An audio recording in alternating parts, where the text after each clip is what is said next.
ऊंची जाति के लोग बा, भूमिहार जाति के। ई लोग जमीन हमार जबरदस्ती आज 57 बरिस से जोत के खाता लो। ओइमे हमारा चाची के हत्या हो गई 2018 में। ओइमे 302 के मुकदमा भी चल रहा बा। तो माने बिहार सरकार के जौन प्रशासन भी है वो लोग बाबूजी के जागीर भइल बिया का कि जब कह दी तो छापा मार दिलो। अब BA, BCom, BSc और MA, MCom करें विश्व की सबसे बड़ी यूनिवर्सिटी इग्नू से। सॉल्ड असाइनमेंट और गाइड बुक्स प्राप्त करें। संपर्क करें Mahakal computers, DAV college gate के सामने, सिवान। डाउनलोड करें भोजपुरी के पहला storytelling mobile app Yayavari via Bhojpuri play store से और डूब जाएं दुनिया भर के कहानियन के अद्भुत सागर में आपन भाषा भोजपुरी में। यायावरी वाया भोजपुरी, कथा कहानी आपन बानी। नमस्कार, हम राना रुआ देख रहल बानी मैच बॉक्स। और आज सिवान जिला के असांव थाना के सकरा पंचायत में बानी जा। शिवपुर सकरा ई गाँव हो। यहाँ एगो बड़ा ही मतलब रोचक कहीं या परेशान करे वाला कहीं एगो मामला सामने आइल ह। पता चलल ह कि एक आदमी के घर पर बार बार छापेमारी कइल जा रहल बा कि वहाँ पर शराब के कारोबार होला। 3 बार छापेमारी कइल गइल बा, लेकिन अभी तक ना तो शराब के एगो बोतल मिलल बा और ना ही खाली खोखा मिलल बा, लेकिन छापेमारी 3 बार हो चुकल बा। यहाँ के परेशान हो चुकल बानी, चूँकि रात के पुलिस आवेले और सब केहू सुतल बा, घर परिवार में लोग बा, दनादन बाहर निकाल के लागेले जांच करे के कौना अवस्था में बा, कैसे बा, परिवार में का चलता, वो सब चीज़ के दरकिनार करके छापा पड़ जाला। महीना में तीसरा हाली पड़ल बा, 1 महीना में माने 14-15 दिन पर छापेमारी हो रहल बा। जाने के हम कोशिश करतनी यहाँ के पर शिवशंकर पासवान जी हमारा साथे बनी, जौन की शिवपुर सकरा निवासी हैं। रउए घर में छापेमारी हो रहल बा। तीसरा छापेमारी रात के भइल बा। कब पहला भइल रहा, दूसरा भइल रहा? पहिल का 14 दिन पर होता। अच्छा, माने 1 महीना पहले भइल रहे। हाँ। फिर बीच में भइल, फिर रात के भइल। हाँ, रात के भइल बा। तो ई सारा छापेमारी असांव थाना आगे करता कि केहू और करता? बाहरियो फोर्स बा, एक बेर असांव थाना फोर्स रहे। एक खाली असांव थाना? हाँ, असांव थाना रहे। और 2 हाली बाहरी फोर्स। कहाँ छापेमारी करे आओ तलो, तो रात में कि दिन में? रात में। तो कभी भी आइल बलो, राते में आइल बलो। हाँ। आ दारू के कहला लोग कि दारू बेचलन, बाकी दारू के मामला नहीं है। मामला हमारा जमीनी विवाद चल रहल बा। अच्छा। ऊंची जाति के लोग बा, भूमिहार जाति के। ई लोग जमीन हमार जबरदस्ती आज 57 बरिस से जोत के खाता लो। ओइमे हमारा चाची के हत्या हो गई 2018 में। ओइमे 302 के मुकदमा भी चल रहल बा। आ इहे लोग हमरा के जाल फेरेस में फंसावे के बार बार कोशिश करता लो। अच्छा। एक बेर धमकी भी दिले रहे लोग कि तारा के मुँह दिहल जाई। इहे काम इनको लोग के बा। ई भूमिहार जाति के लोग ह। आ जमीन रात के 9 बजे रात ले रोपुए लो। अच्छा। हथियार ध के अपन बलवा ध के सरपंच की हमनी के आवेदन दिले रहनी सन। आवेदन में लोग हाजिर ना भइल। एक जना केदार विष्णु शाही के लड़का हम ललन शाही, तेकरा नाम से हमनी के आवेदन देहनी सब लोग ना गई। ललन शाही गइलन। वो आवेदन में 10 बजे एगो सरपंच साहब ओकरा के जाली साबित कर दिले बड़न। अभी तक ले ओरिजिनल लो 10 बजे ना दिहल लो। और बाद रात धान रोपे लो, तुरंते प्रशासन पहुँचुए हमरा के छापेमारी करुए। तरुआ कैसे कह सकता नहीं कि छापेमारी मतलब होता उनमें वो लोग के हाथ बा? एकदम सीरियर बात बा कि उनको लोग के हाथ बा। कैसे? ऐसे कि लोग एकदम तुलल बा लो, हमरा के बार बार टच करता लो कि कोनो केस में फंसा देव सन, कोनो कुछ कर देव सन। एकदम उनको लोग पूरा परिवार के इराज बा। कुछ लोग घटना हमरा संगे कर सकता लो। तो माने बिहार सरकार के जौन प्रशासन भी है वो लोग बाबूजी के जागीर भइल बिया का कि जब कह दी तो छापा मार दिलो? तो अभी लोग मेल करता लो।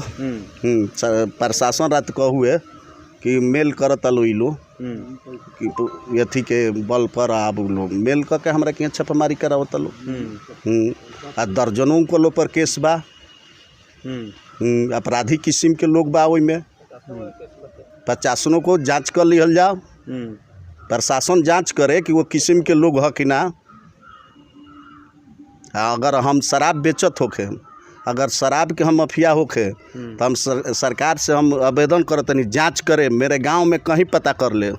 अगर हम दारू बेचत होके सजाई खाटे खातिर हम तैयार बनी।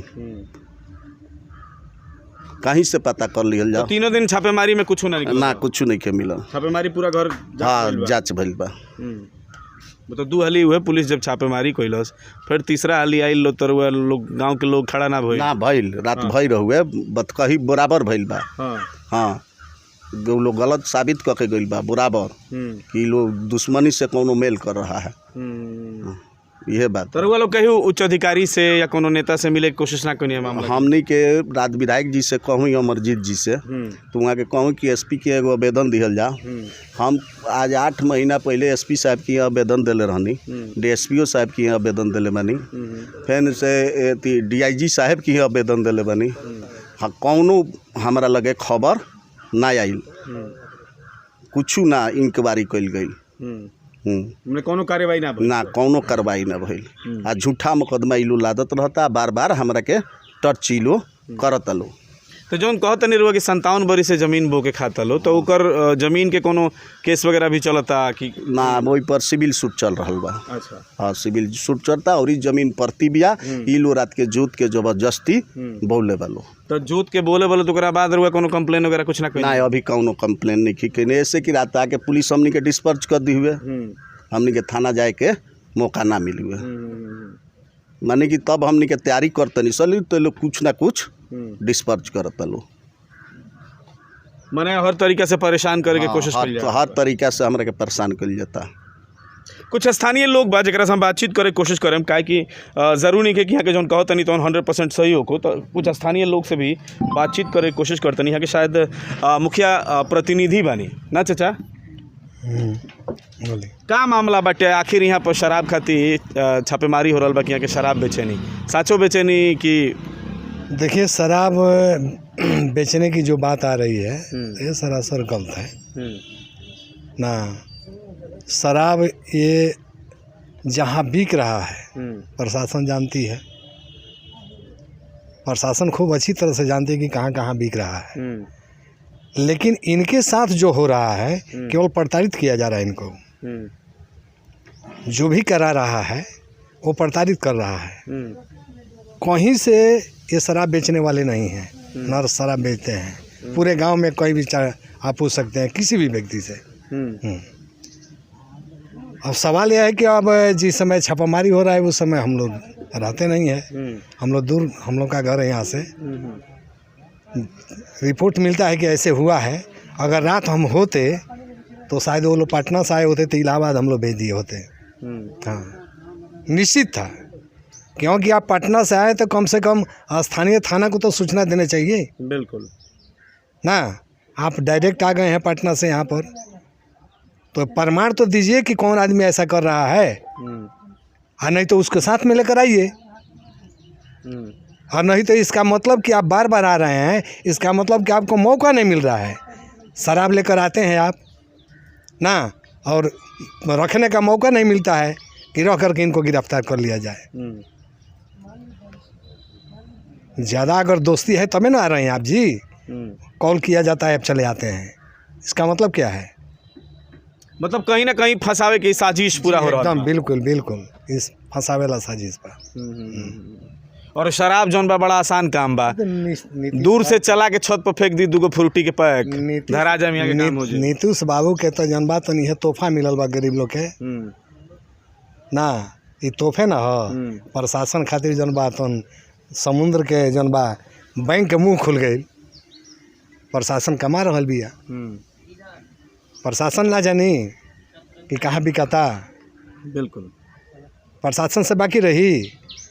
लेकिन तब जहाँ बिका तो जरूर जाते नहीं खी, हाँ जहाँ नहीं बिका तो दौड़ के जाते नहीं। ही क्या कहल जाए के, तब तक कहीं से ना कहीं से इनका के फंसावे के साजिश कल गई बा। बिल्कुल बिल्कुल ना जी, जबकि बिल्कुल निर्दोष बड़े। कहीं से जब बात नहीं है कि शराब बेचे के या पिए तो रहे हैं तब पियल छोड़ दिले बड़े। देखिए शराब में फंसावे की कोशिश हो रहा बा, और आज के समय में शराब में फंसावल बड़ा आसान काम बाटे। दूर से ढेला खानी फेंक दी छत पर, अब पुलिस पहुंची पकड़ ली तो यहाँ के काम बना जाई। प्रशासन देखी, प्रशासने बचैबो करी या प्रशासने फंसैबो करी। अगर वह घरे मिल जाई तो मान के चली, अगर फंसाव तो भी आ तो यह प्रशासन फंसाई, आप बचैबो करी तो यह प्रशासन बचाई। तो प्रशासन से रुआ का गुहार लगावे के चाहब? हम कहें ये प्रशासन से, यहाँ के एसपी साहब से कि हमारा विषय में जांच कर लिया जाए कि हम सच है कि झूठ है, कि हम बेचते हैं कि नहीं बेचते हैं। गांव में जांच कर लिया जाए, चौकीदार से पूछ लिया जाए, मुखिया जी से पूछ लिया जाए, अगल बगल पता कर लिया जाए कि हम दारू बेचते हैं कि नहीं बेचते हैं, नहीं तो मेरा भरम न खराब कीजिए। तो व्यक्ति मैसेज करता है, एथी करता है, उसको गिरफ्तार किया जाए। यही हम प्रशासन से कहेंगे।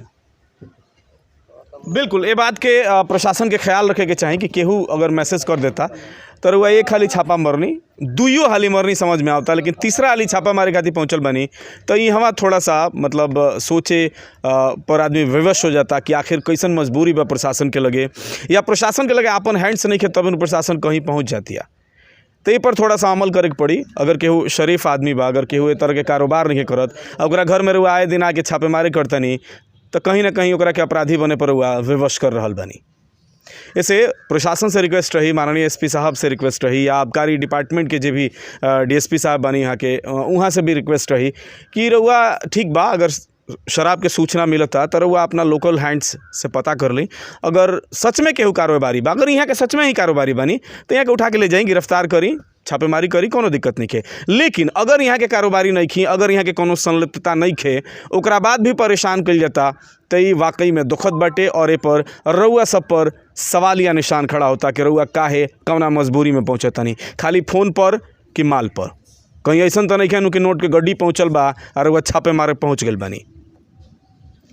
तो ये सवाल रउआ पर खड़ा ना होके ऐसे निष्पक्ष काम करी, और जे सही बकरा के सही, जे गलत बकरा साथे गलत ओकरा दंड मिले के चाहिए। आ केहू भी गलत सूचना दे के रउआ के अगर बार बार सूचना देता गलत तरीका से तो ओकरो खातिर कोनो ना कोनो कानूनी प्रावधान होखे के चाहिए कि ओकरा के भी दंड मिलो, ताकि वो गलत सूचना बार बार ना दे। और देखत रही मैच बॉक्स।